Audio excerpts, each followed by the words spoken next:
Today's lesson is about parametric equations. It's the only lesson that we're going to be doing from Chapter 10.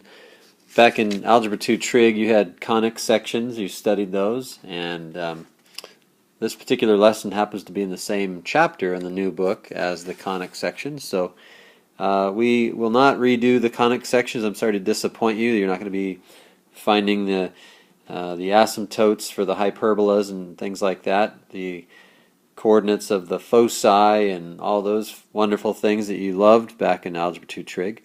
So anyway, today I'm going to teach you about parametric equations, and some of you may or may not have heard of them. You may hear my dogs in the background. They're wandering around. Sometimes they make a lot of noise.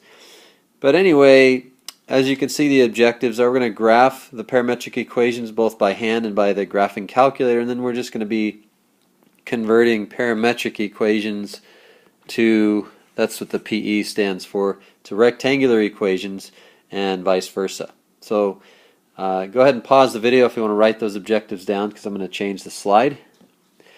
And what are parametric equations?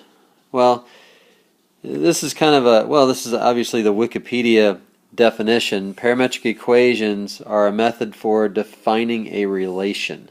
So think about it like that.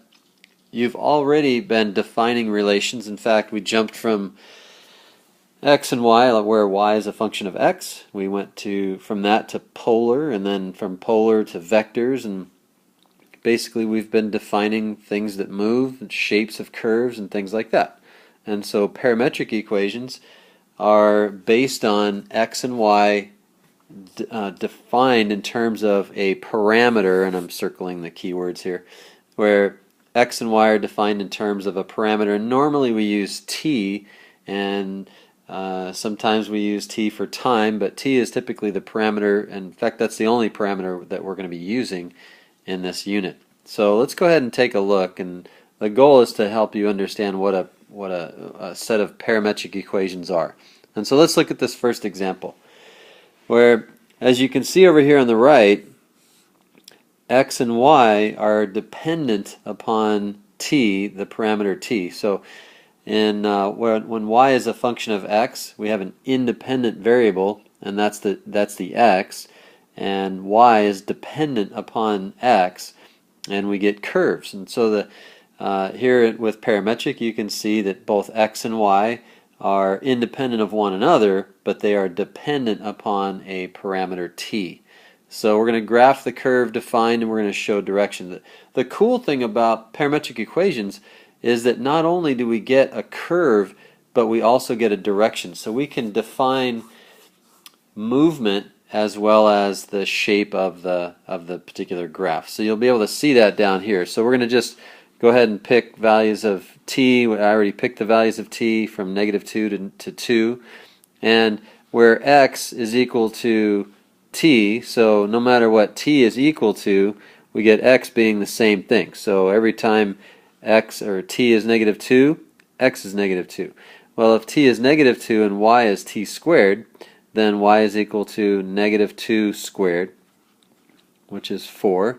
And then we'll just fill out the rest of this chart, and then we'll plot the points.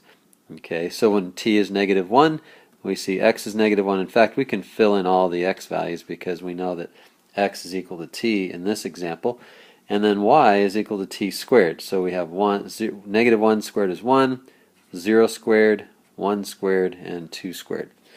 And so we can plot these points. So we're using t to get the x and y, and the x and y are the same x and y that you've known and loved. Where when x is -2 here, we see y is 4. So we put a dot there, -1, 1, and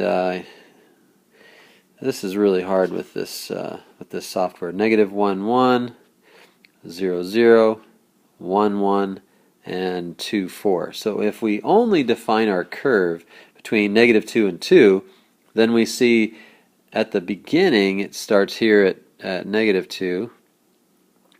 Oops. Again, this is kind of tricky here. It's hard to see. So not only do we have that curve, it is a parabola, but we also have direction, and we always want to show direction when we're graphing parametric equations. And so that is your answer. That is the curve defined. And we will just say we're going to let t, the domain of t would be from -2 to 2. Okay, so we could keep going, but the direction, as you see, as t moves from left to right, we could see the direction of the curve goes from left to right. Okay, and so what I'm going to do here is I'm going to switch the screens and ask you to graph these parametric equations by hand, and before we get into the next one. So I'm going to stop the video, and I'll pick it up at the next slide.